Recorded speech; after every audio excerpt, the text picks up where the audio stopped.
Hi everyone, Susan Storm here, and today I want to talk about the difference between ENTJs and ENFJs. I'm a certified MBTI practitioner who's been working for over 10 years.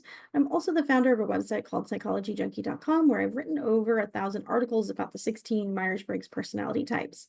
All right, so let's go ahead and dive right in. What's the difference between these two types? Let's start with how they make decisions. ENTJs, when they make decisions, they're very focused on strategy. They're very focused on metrics and return on investment, pros and cons. These are the things that they look at. ENTJs are very strategic people. They're always thinking through which chess piece do I need to move metaphorically in order to reach my desired outcome. How people feel about it is often secondary because they often feel like if they're able to reach their desired outcome, then people are going to, in general, have a positive benefit. ENFJs, in contrast, tend to think through decisions in terms of how they affect their relationships, how they affect people.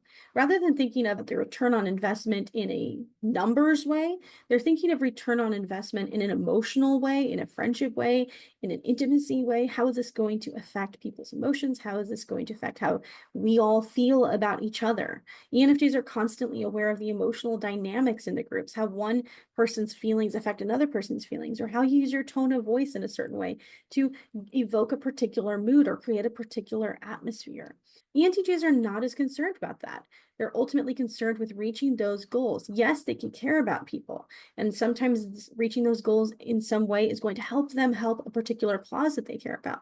But in general, they're not as aware of their tone of voice or the emotional interplay between people. If you want someone to help you come up with a really strong strategy for achieving a business goal in 5-10 years, you probably want to talk to an ENTJ. If you want someone who's going to help you implement that change in a way that makes everyone feel like they're part of a team and it makes everyone feel heard and inspired, then you're probably going to want an ENFJ for that job. Another big difference between ENTJs and ENFJs is that ENTJs are ultimately interested in mastery, knowledge. They're very data focused. They're very goal focused. And ENFJs ultimately are people focused, relationship focused. Both ENFJs and ENTJs are very future oriented.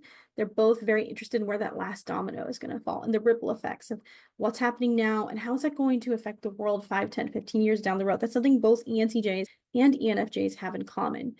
ENTJ's main focus is going to be, okay, how do I make it out on top for and yet get the best possible outcome for me and for the causes I care about.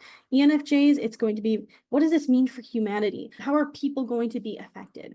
My ENTJ friend and I, when we're talking about the future and what that means, the ENTJ is very concerned with making sure she's amassed enough resources so that in the future she can still be standing so that she can better support her family and the causes she cares about. But she's approaching this from a very much a business context in terms of how can she get the best return on investment in her goals? How can she keep up with advances in technology to keep her business relevant, to keep her services relevant? I have an ENFJ friend.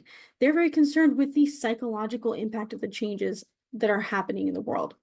How can they be an inspiring voice in the midst of these rapid changes? How can they keep the human soul intact in the midst of these rapid changes? You know, AI and technology, how can they keep the human soul alive? How can they keep being inspired?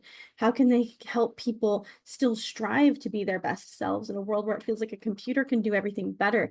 Now, the difference between these two types is ENFJs tend to express their feelings. They tend to understand their feelings best when they can talk them out, when they can write them out, when they can speak them through poetry, or they can vent to a friend. There's a need for an ENFJ to extrovert their feelings, and that's because they use a process called extroverted feeling.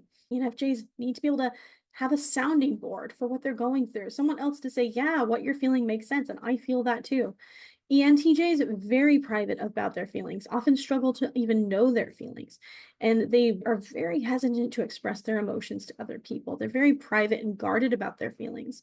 Their inferior function is introverted feeling. That means they feel a lot of vulnerability and insecurity around emotional expression. They'd much rather focus on the facts, on the strategy, on the logistics, or on the knowledge rather than sharing their own personal feelings. In fact, sharing their own personal feelings can be very stressful and can kind of catapult them into a state of charged stress.